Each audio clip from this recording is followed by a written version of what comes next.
We are on the doorstep of the festival of Passover.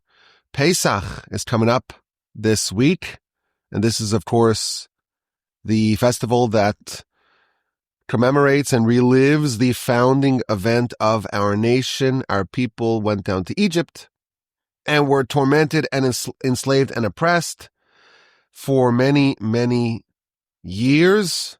And the Almighty extracted us with great miracles and signs and wonders.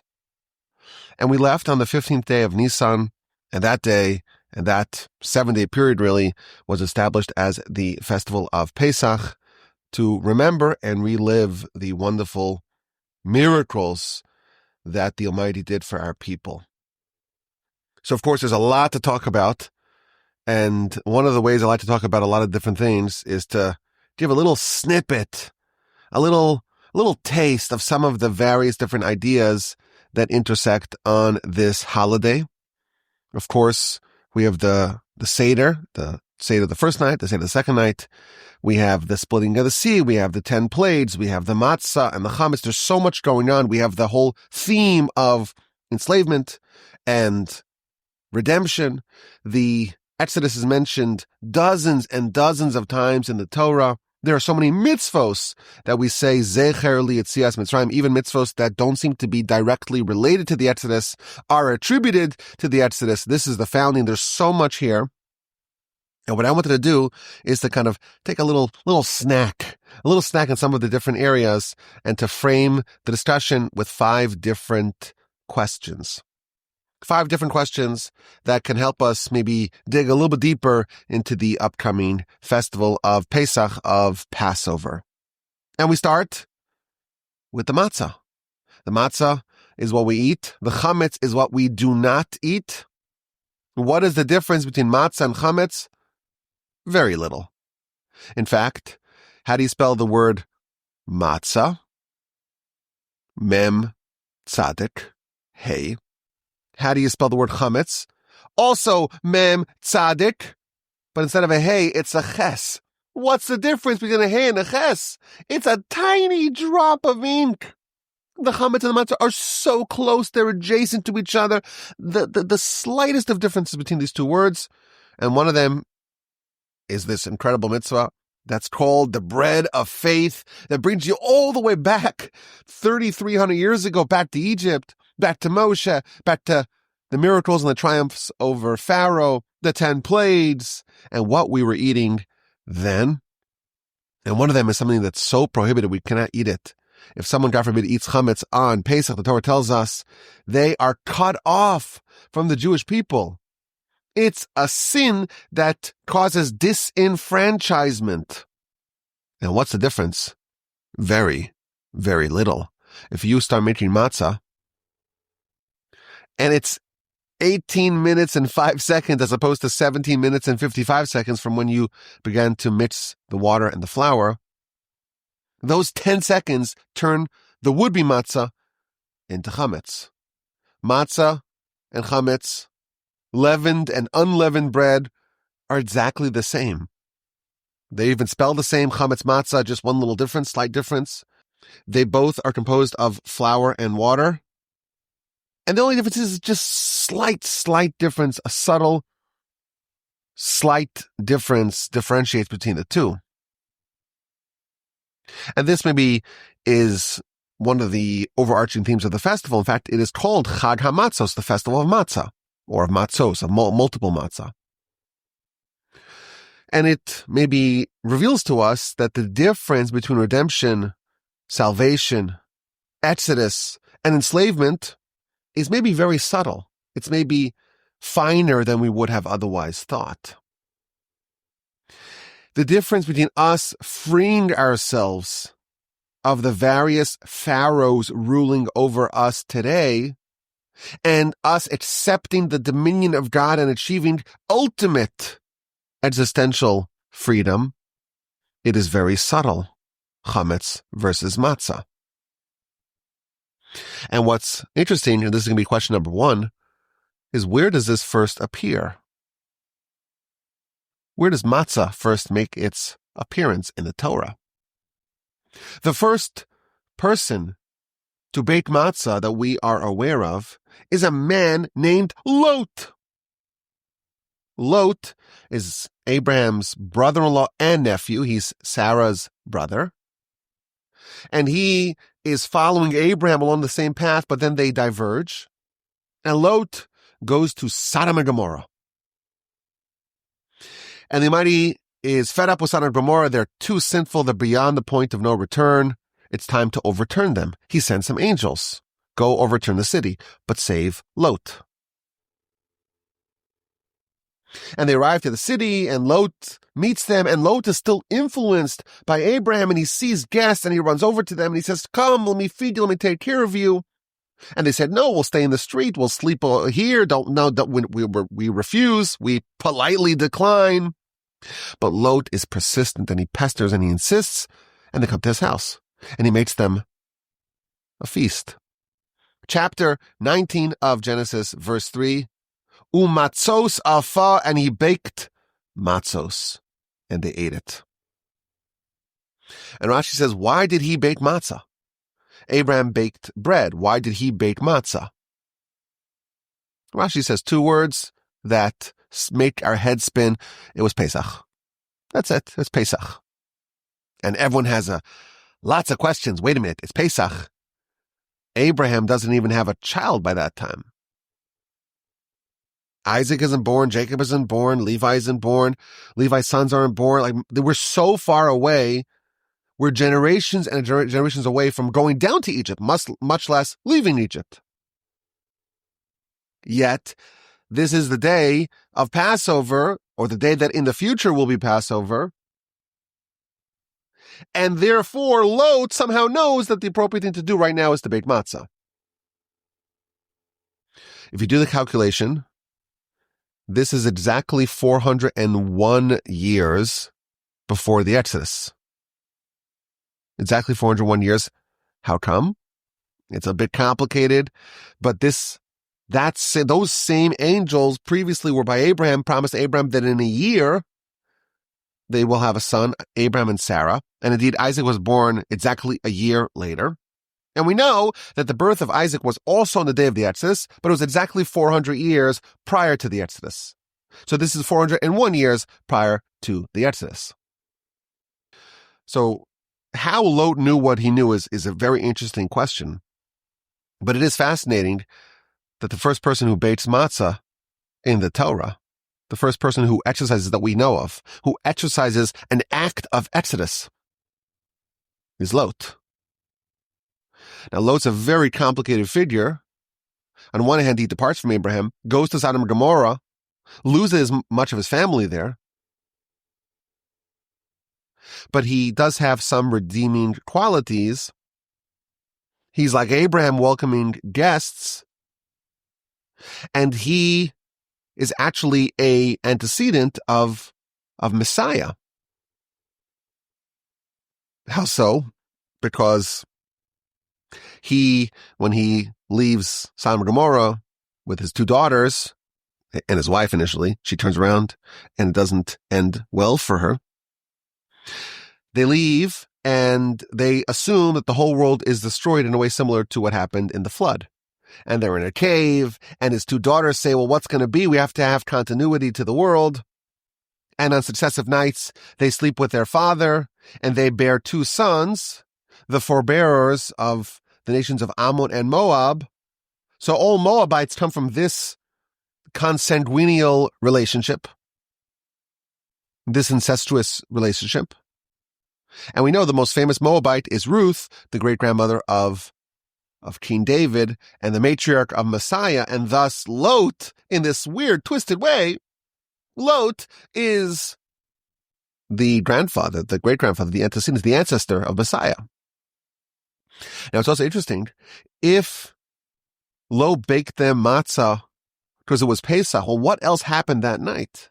That night, there was an exodus, not from Egypt, but from Sodom. Why? Because Lot was told, we're going to overturn the city, but the angels tell him we're going to overturn the city. It's time to leave. And he leaves and he rushes out in a way very reminiscent of what happens 401 years in the future, where the nation escapes Egypt and they rush out. So there's something very important about Lot, that he's almost simulating the Exodus himself, and he baked the matzah first. There's something noteworthy. It's an interesting question to ponder. I think we can perhaps suggest an idea, and maybe there's more ideas. Lot is a very complicated figure, someone who has a little bit of Abrahamic tendencies. Our Seder tells us that he looked like Abraham. They resembled each other physically. His visage, his countenance was similar to that of Abraham. Yet there's some trouble with him, but he has this transformation that in some way is reminiscent of the future Exodus. What do we learn about Lot? He's with Abraham. He departs from Abraham. He chooses Sodom over Abraham. But then he's told God is overturning these cities. And his married daughters say, we're stained. And his married sons-in-law laugh at him. You're a fool. Were you worried about these cities are rock solid. They're built strong.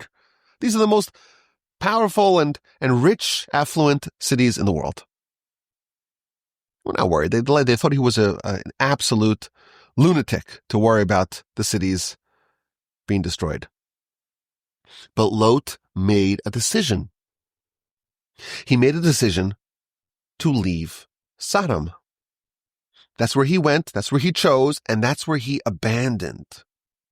And there's something very remarkable about that. Lot was in a troublesome environment. He was trapped in the quagmire of Sodom and Gomorrah. And he managed to extricate himself from that. He managed to leave that, to leave it completely behind.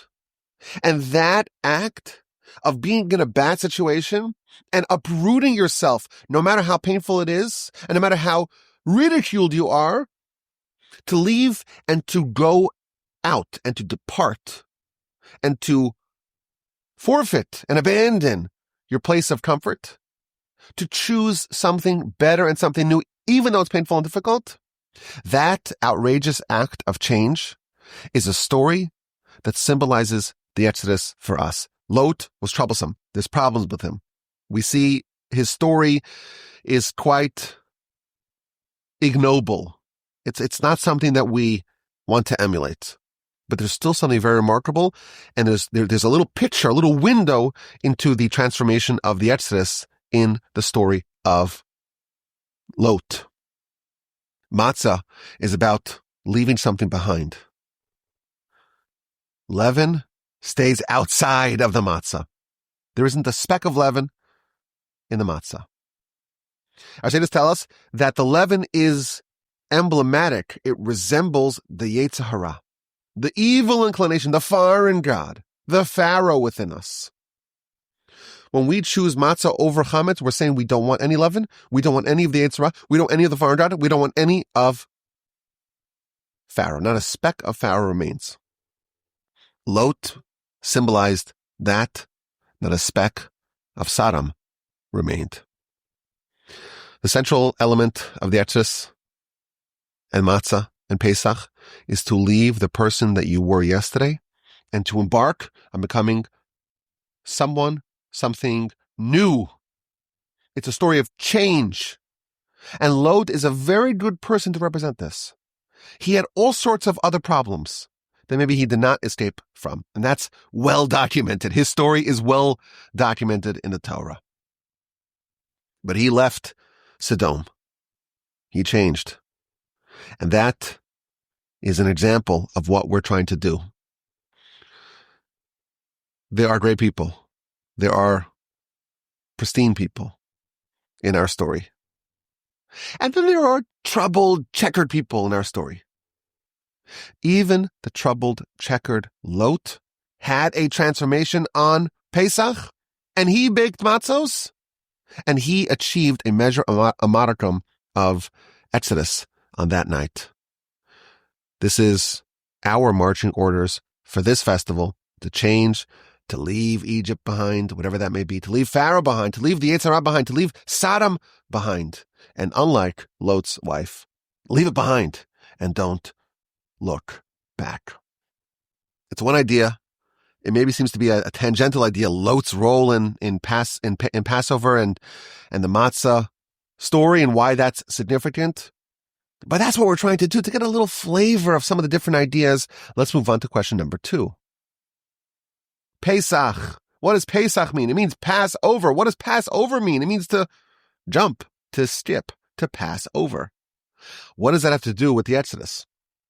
Why is this the name of the Exodus? Why is this the name of the paschal offering, the Korban Pesach?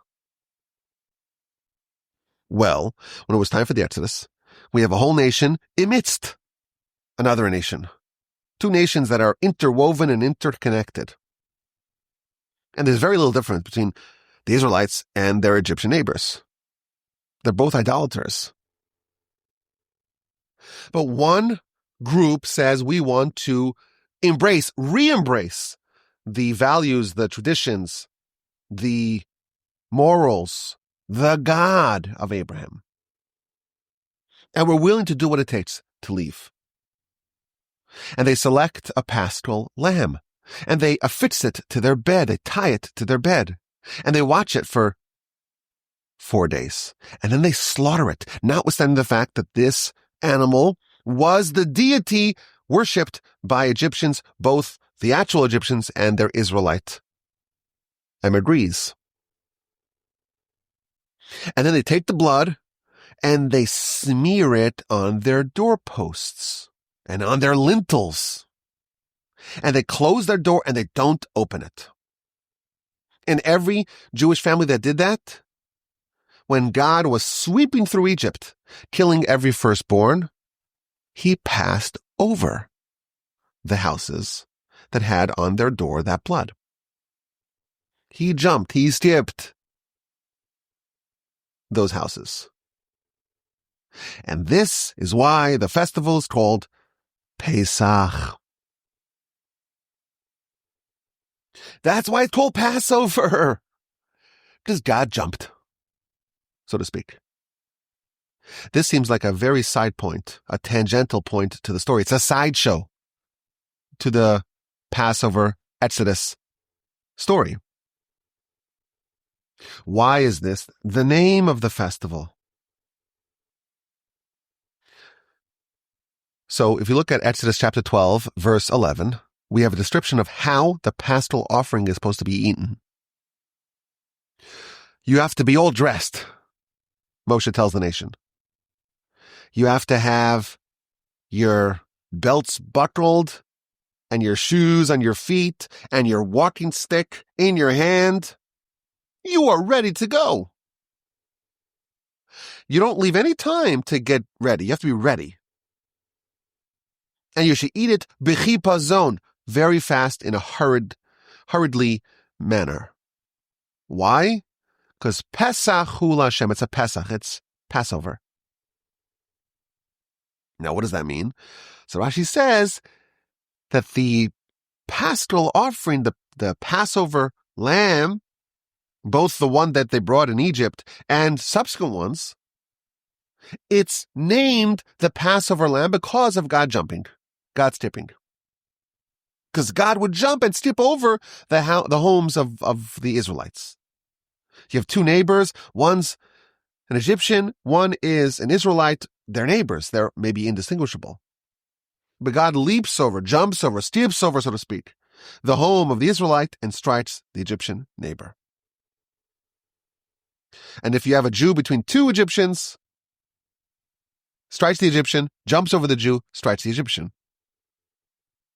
And then Rashi adds, this is supposed to be instructive for us. When we do the mitzvos, it should be done in a manner of skipping and jumping. When we do mitzvos for the sake of heaven, when we bring the paschal offering, it should be in a manner of jumping and skipping. Now what, pray tell, does it mean to do a mitzvah, to bring a paschal offering in a manner of jumping and skipping?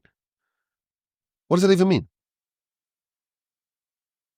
We're supposed to skip and jump with the paschal lamb? It's a very strange comment in Rashi. Oh, God jumped over the Egyptians. When we bring the Paschal offering, for years, for centuries, every Pesach, every Jewish family brought a Paschal lamb. And we're supposed to bring it in a manner of jumping and skipping. What does that mean? And my grandfather, blessed memory, used to say, very powerful insight. An idea that can change our Pesach. We have a roadmap. There is a roadmap for how to become a greater person, a better person, a more elevated person. There is a roadmap. And that roadmap says it's a ladder. You take rung by rung by rung. And you try to skip a rung, you will careen to the floor. It's counterproductive. You don't jump, you don't skip. That roadmap, that playbook is discarded on Pesach. When we bring the Paschal offering, when we do anything that relates to Pesach, we do it in a manner of skipping and jumping. We jump, we skip, we leap.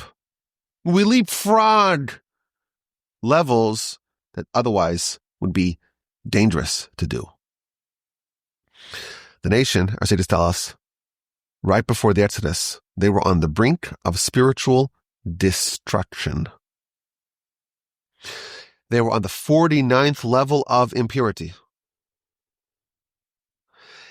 If they had fallen to level 50, our sages tell us, it would have been over. They would have been destroyed like the Egyptians. In one moment, in one revelation, in one night, they went from minus 49 to plus 49.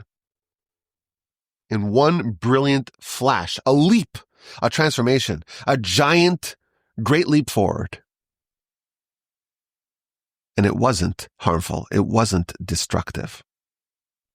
In one night, they were shown what they're capable of. Now, it is true that the following day, they went back to zero. Not minus 49, not plus 49, zero. And the ensuing 49 days, they went up one level per day. And then 49 days later, they were ready for level 50, which is the sign of revelation. But what happened that night? It was a moment of grand, rapid, dramatic transformation. The small and gradual progressive steps are for the rest of the year. On Pesach, we leap. We can have similarly dramatic turnarounds on Pesach. Even someone who is on the brink of absolute lowest level can have a complete spiritual metamorphosis on this night. This is an important idea. Most people say, oh, it's a nice idea, and they don't do anything about it. You're sitting by the Seder, and if you're locked into the messages and the themes and the insights and the powers of the day, you're able to achieve so much more in your quest for greatness than you could otherwise do any other night. This is the power of the day, and this was present 400 years before the Exodus. 401 years. Lot understood, okay, now we have to eat matzah.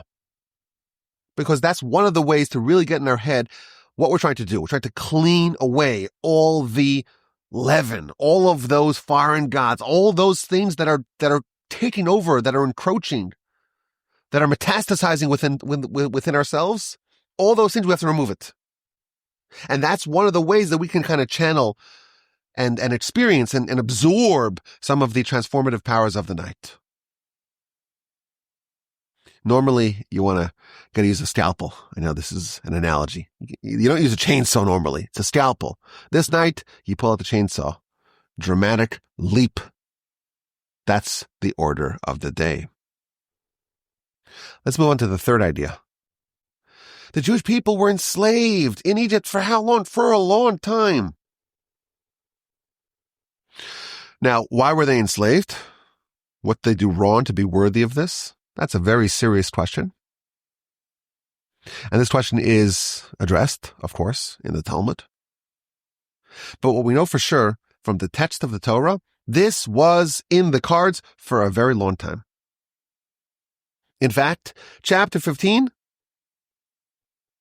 of Genesis, God tells Abraham, Yodoa Teda, you should surely know that your descendants will be foreigners in a land that's not theirs, and they will be enslaved, and they will be tormented for 400 years.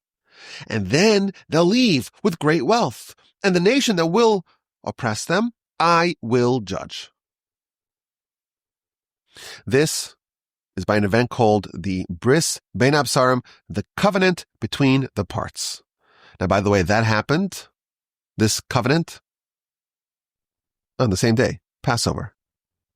It was 29 years to the day before the angels came to Lot, 30 years to the day before Isaac was born, and 430 years to the day before the day of the Exodus. God tells Abraham before Abraham even has a child, 30 years before Isaac is born. You should know for sure this is going to happen. You'll be in Egypt for 400 years. You'll be in a land that's not yours for 400 years. What did Abraham do to deserve this? Why must Abraham's descendants, why must the chosen people undergo such a harsh period of pain, of suffering, of enslavement? It seems like the only way the nation can arrive at Sinai to receive the Almighty's Holy Torah, it's only if it is preceded by many centuries of suffering. Why? When Abraham was told about the destruction of Sodom and Gomorrah, he started praying, well, what if there's righteous people? What if there's 50 or 45 or 40 or 30 or 20 or 10 righteous people? Abraham protested the verdict of destruction, of annihilation of Sodom and Gomorrah. God tells Abraham, your descendants will be for 400 years enslaved, and Abraham doesn't say a word. He just accepts it. He doesn't resist. He doesn't push back. He doesn't protest. Obviously, Abraham understood that this is good, that this is necessary, this is a prerequisite for becoming the chosen people.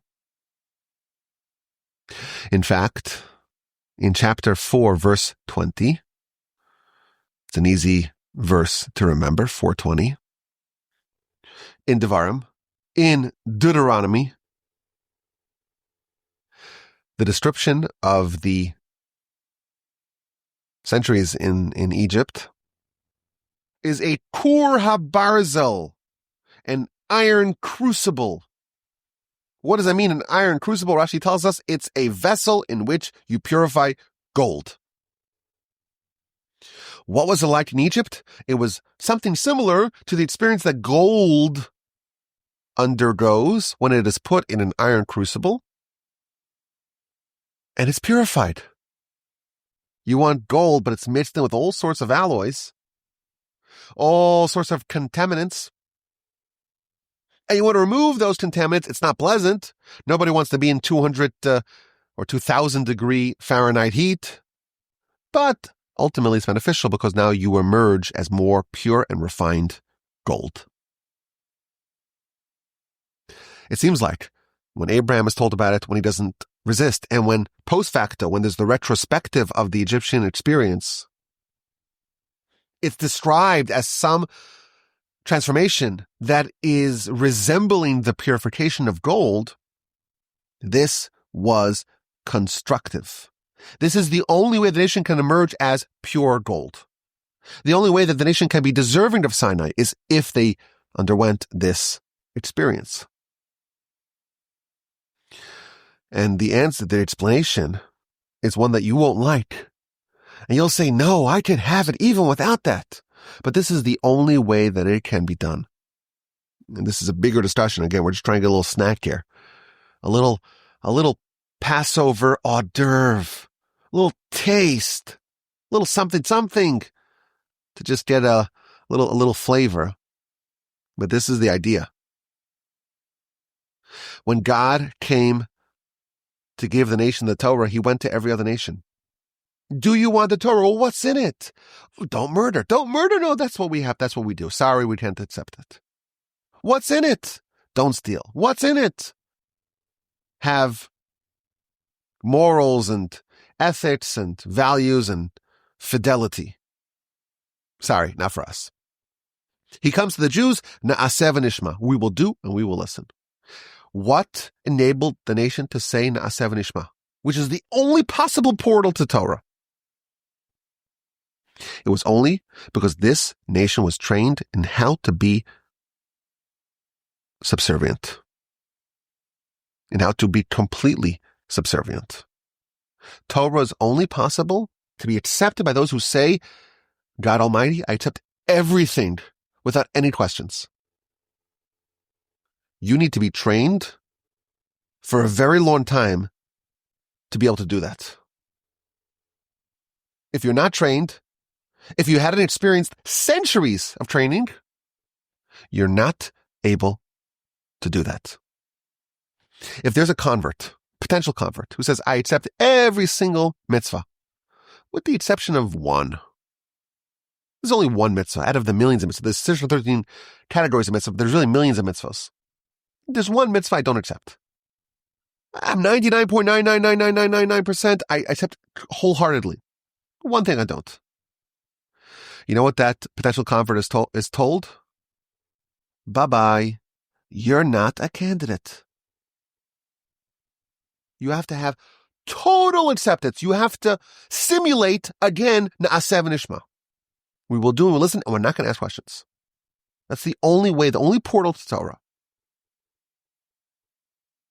And that is very humbling. And we're like, we can't do that. Oh, no. What if I don't like it? What if I don't accept it? What if it's bothersome? What if it's difficult? There has to be a complete and total subservience in order to have Torah. The nation, gold they were, but they had to be refined to such a degree that they could completely and totally 1,000,000% accept the dominion of God. And they spent 400 years in Egypt preparing. And they became such committed slaves to Pharaoh, so to speak, that all they needed is just to switch ownership. Okay, now all of your allegiance to Pharaoh, just transfer it to allegiance to God. Once Moshe said, I want to save you. Come listen. And they couldn't even hear him because they had such shortness of breath and they were so consumed with work. That's the point where they became complete servants to Pharaoh. And very, very quickly, 10 plagues that switched, that altered, that transferred that allegiance to God. Boom, you're ready for Sinai. Abraham does not protest because Abraham understood that, painful though it may be, this is what it takes to become God's chosen people. You need to have it. It's a prerequisite. It's part of the bargain. Abraham said yes. The people maybe didn't understand it, but in retrospect, they understood this was an iron crucible. Question number 4. There are dozens and dozens of mitzvos that are linked back to the Exodus. We get to all the festivals, even Shabbos. We say Zecher Li'Yetzias Mitzrayim as a remembrance for the Exodus. Yom Kippur, Rosh Hashanah, Sukkot, of course Shavuos, obviously Pesach, but many, many other mitzvos. Zecher Li'Yetzias Mitzrayim as a remembrance for the Exodus. The Shema we say twice a day. The tefillin that we wear. All that is somehow linked to the Exodus. If you think of the Exodus as simply a way to achieve the end of salvation, to be freed from bondage, it makes no sense why so many mitzvahs are connected to it. And why it's so central. Why is the Exodus so central? Now, there's an essay that I've spoken about many times, and Whenever I talk about this essay, I tell you what my grandfather said about this essay. Everyone needs to know it by heart because it's so important. And this essay you'll find in the final verse of Parshas Bo. This is in chapter 13 of the book of Exodus, chapter 13, verse 16. The Ramban, Nachmanides, has a whole essay to answer this question. And I would encourage everyone to read it because it's very interesting. And it offers not just the verse is talking about the tefillin. It's one of the four sections, the four scrolls that go into the tefillin. But it comes right in the aftermath of the Exodus. And the Ramban says, he gives a whole history of heresy and where they went wrong, where Enosh went wrong, and the various different types of heresy. And then he talks about how the heresy was completely torpedoed at the Exodus. The story of the Exodus is a story of complete and total faith and the repudiation of every type of heresy. Some people say, well, the world doesn't have a creator. Some people say the world doesn't have an overseer. Some people say that God doesn't know. Some people say that God doesn't care. All these different flavors of heresy.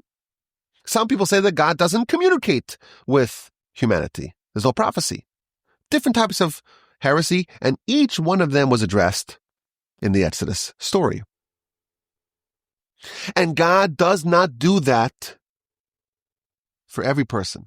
Every wicked person, every heretic, every person says, well, God, show me, split the sea and then I'll believe. It doesn't work like that. This is a masterclass. The story of the Exodus is a masterclass of faith. Every single question of faith, every single challenge of faith was addressed and was completely and permanently resolved by the Exodus. And therefore, this is the touchstone of faith for all time. In future generations, it's been 3,300 years. We haven't had the splitting of the sea in a while. Now, yes, the sea split or the river split for Joshua, and some of the great sages in the Talmud had a sea splitting event. But it hasn't been for our nation for a very long time. And therefore, it's imperative that we never forget the story. Some people say, well, the Exodus happened a long time ago. Maybe we could have some newer stories to talk about. The Ramban is addressing that question. Many, many mitzvos to remember the Exodus. Why? Because when you remember the Exodus, it automatically solves all your dilemmas of faith. All the challenges of faith.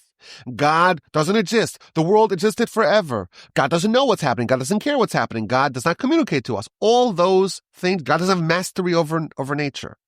All those variants of heresy were completely addressed and thoroughly and resoundingly dispelled with the Exodus.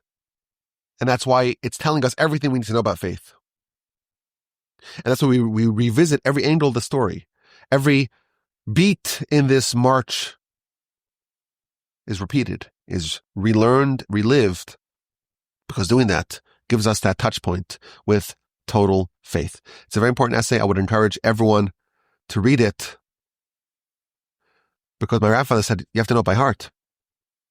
And I was thinking, do I know it by heart? I know much of it by heart. It's a pretty long piece. So I don't know if I fully fulfilled what he wanted, but I definitely know the piece well enough, I think, to qualify. It's almost by heart. But I would recommend everyone read that because that's a powerful idea and it shows us why this story is so important. Let's move on to the fifth and final question that we're going to address. The matzah. It's a confusing food because we're told multiple different things about it in the Hagaddah. The Hagaddah is the canonized guide to the night of the Exodus. And there's 15 different stages of the Hagaddah and the Seder. And it's very specific as to what it's saying and how it's saying. And it tells us two opposing things about the matzah. We start off the Seder with a sentence called Ha lachma anya. This is the paupers' bread, the poor man's bread, that our antecedents ate in Egypt. We lift the matzah. This is what we ate in Egypt. You fast forward 2 hours later in the Seder, we say, Matzah zu sha'anu ochel mashuma. Why are we eating this matzah? Not because of the events before the Exodus, not because our antecedents ate this in Egypt, but because we left with great speed. And the dough that we brought out of Egypt didn't have time to rise. We baked it in a place called Sukkos. We prepared the dough in Egypt, but we left so quickly that we only baked it outside of Egypt, or outside of bondage. And then we ate it for a few weeks until the manna came down. Does it symbolize affliction, or does it symbolize freedom? We seem to see both. Now, I will tell you, according to the idea that we said earlier, that the experience in Egypt trained us to be subservient. We were subservient before the Exodus. We were subservient after the Exodus. The only difference is who was the master. We're slaves before, we're slaves after, slaves to Pharaoh, slaves to God. But matzah hasn't changed. Matzah symbolizes the bread of slavery. There's a good slavery, there's a bad slavery. That's one idea. There's another idea. Our nation is compared to the sand and the stars. We can reach tremendous heights, or we can reach the absolute nadirs of humanity. Both of those are symbolized by the matzah. Who eats matzah? Someone who cannot afford anything better. Who else eats matzah? Someone who's so busy and consumed with more important things that they have no time to eat or to focus on a lavish meal. Someone's very poor, can't afford anything more. Flour and water, it's the simplest thing. Suppose someone is so busy, they're a mogul.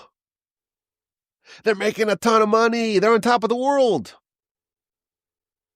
They don't spend time with trivialities like lunch. They'll wolf down their lunch by their table, by their desk, because they're making so much money. They're being so productive. They're using the time in such a powerful way. There's two people eat matzah. Those who are enslaved, nothing else to do. You're enslaved to Pharaoh. You have no time to breathe. What if you're enslaved to God? What if you're elevated? You're a member of the chosen nation. You're a member of the kingdom of priests in the holy nation. The idea of focusing on food, the idea of spending time with the trivialities of what you're going to eat, it's just silly. Matzah does symbolize both. But I want to suggest maybe another idea. We have matzah before the Exodus, we have matzah after the Exodus. Even the matzah of the Exodus, we have the baking of the matzah outside of Egypt, but we have the preparation of the dough beforehand. If you analyze the story of the Exodus, we see that it happens twice. There is a sequel. Exodus, the sequel. Exodus, the redux. Exodus 2.0. The Midrash tells us there were 10 plagues in Egypt and 10 miracles in Egypt, and that was repeated outside of Egypt. 10 plagues and 10 miracles. If the story of the Exodus is a story of departure from who you were yesterday and embarking on the new you from here on going forward, the fact that we have 2 Exoduses symbolizes that when you change, you transform yourself, it is done in multiple stages. You cannot just say, I'll do it once and it'll change forever. The process of human change is complicated. You start off, you do a change, but there's a certain reversion, or at least a threat of reversion. A threat of recidivism. And you have to leave. Leave Egypt once, leave Egypt twice, maybe even a third time. The process of change is that the tzaddik, the righteous, falls down 7 times and gets up. Matzah symbolizes our departure from Egypt, departure from Pharaoh. We eliminate any speck of the foreign god, including the foreign god of Pharaoh. We did that once in Egypt. We left. we needed to do it again. And we may need to do it multiple times, maybe even up to 7 times. That is the way that we truly change. It's encouraging, even though it's demanding. It's encouraging to know that if someone changes, they leave Egypt, and suddenly they find themselves back in Egypt again. What happened? You got to leave again. That's part of the system, of the structure of change. You have an exodus, you have to leave and do another exodus, and maybe even a third, and maybe even a fourth, and maybe even a 7th. Matzah is the food that symbolizes this. We ate matzah in Egypt, we left. We ate matzah after Egypt, after we departed, because we still needed to leave. And we eat matzah today because there's still some element, some component of Egypt that we want to leave behind.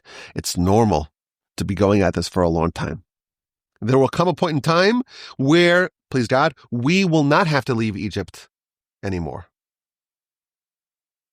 But the story of human change, it's complicated, it's multifaceted, multi-variables involved. Egypt is something we have to leave and leave again. May we all be so fortunate as to depart Egypt, as to take a great leap forward, as to maybe mimic, on some level, Lot. He left, we can leave too. To accept the dominion of God, to say, I realize that there's something golden, refined gold in being a servant of God. And to remember this touch point of faith. We left Egypt, and we learned in Egypt what it's all about. We learned everything we need to know about faith. It's a complete masterclass of faith. We do it. We relive it. These are the days of great change. Even Lot knew it beforehand, 401 years before the Exodus, and we have the opportunity to channel that ourselves. Let's take a great leap forward. Let's take a quantum leap forward. Let's jump and skip this Passover year. And who knows? Maybe this year we'll still get to celebrate it in Jerusalem. The story of redemption happens very fast. I always tell people, make sure you have your passports, because you never know when you might need it. Messiah comes today, you got to book flights to Jerusalem. Maybe it'll still happen. We have a couple of days. Who knows? But we should all be fortunate to have a happy, healthy, and kosher Passover, and please God, gain some of the valuable opportunities of change and transformation that are just easily accomplishable on these days. Chag kosher v'sameach, a happy kosher Passover. Hopefully it'll be a wonderful, inspiring, uplifting festival for all of us, including our brothers and sisters in the Holy Land. We should all be redeemed from whatever is constricting us, holding us back. The word Egypt in Hebrew is Mitzrayim, which also means limitations and boundaries. It's time for boundless greatness. Great leap forward. Pass over all those steps. Jump, leap, skip.